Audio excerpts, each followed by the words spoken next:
हमें यार मुर्दा कम्युनिकेट करता है, मुर्दा भी, तो हम तो जिंदा हैं। और मुर्दा किस चीज़ को कम्युनिकेट करता है? मौत को। आप कभी मुर्दे को देख लीजिए, उससे क्या होता है? मौत का ही ख्याल आएगा।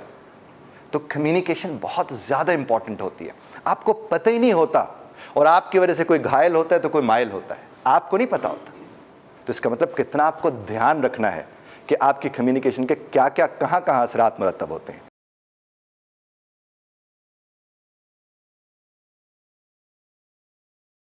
नो वन क्वेश्चन, अब इसका वन वर्ड आंसर आपने देना है मुझे।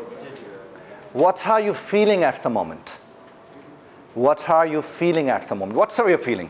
आप जो भी इस वक्त महसूस कर रहे हैं, one word, come on please. Connected, learning, communication, happy, motivated, knowledge. तो आप साथ वाले को हल्की सी कोहनी मार के कहें, बोलना।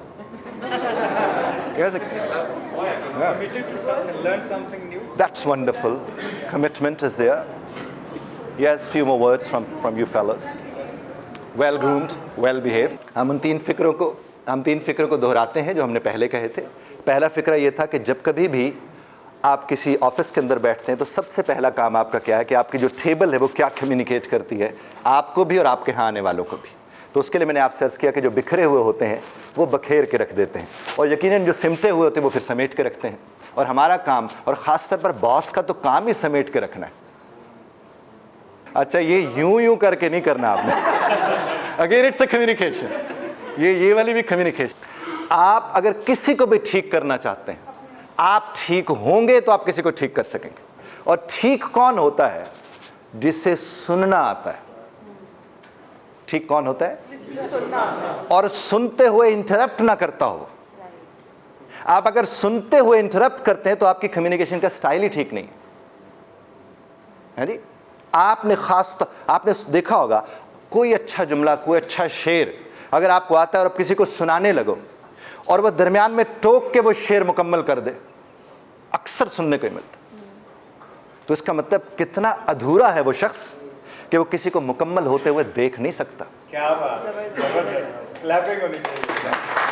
तो आपने कोशिश करनी है जनाबे वाला कि जब कोई गुफ्तगू कर रहा हो, बात कर रहा हो, मुकम्मल और इस तरह सुने कि सुनाने वाले को लगे कि आज तक ऐसा किसी ने सुना ही नहीं।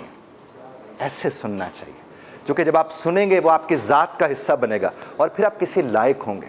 देखिए, मैं हमेशा जहाँ भी जाता हूँ मैं कहता हूँ, रब्बे कायनात के लिए समीउ अलीम का आपने सुना होगा, अलीमो समी नहीं सुना होगा। यानी सुनता है और हालांकि सब कुछ उसके पास, सारा इल्म वो रखता है, लेकिन उसने हमारे लिए कहा समीउ अलीम, यानी इल्म तक पहुँचने के लिए समातों से गुजर। आप सुनते हैं, आप किसी को सुन लीजिए, यकीन कीजिए, क्योंकि हम सब बड़े लंबे अरसे से डिस्कनेक्टेड हैं।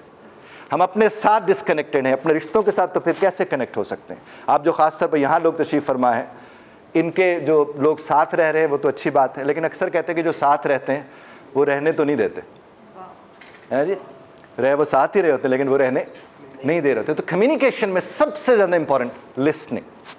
आप सुनते हैं, अनबाइस्ड हैं, जैसे सुन रहे हैं वैसे ही समझ रहे हैं, अपने हिस्से के उसके अंदर से कोई रास्ते नहीं बना रहे, तो फिर आप अच्छा सुनने वाले हैं। और यकीन कीजिए, चूँकि थेरेपी वगैरह मैंने वहाँ से एक सर्टिफिकेट है यूके का मैंने किया है, उसमें भी हमने ये सीखा समझा है कि आज दुनिया में ना सबको सुनाने की पड़ी हुई है। जब सबको सुनाने की होगी तो सुनने वाले कहाँ से आएंगे? हमने करना है। और अगर बॉस बैठ के सुन लेना अपने जूनियर को, अपने सबऑर्डिनेट को, तो उसे खाली कर देगा। हम सब भरे हुए और सब खाली होने को तरस रहे।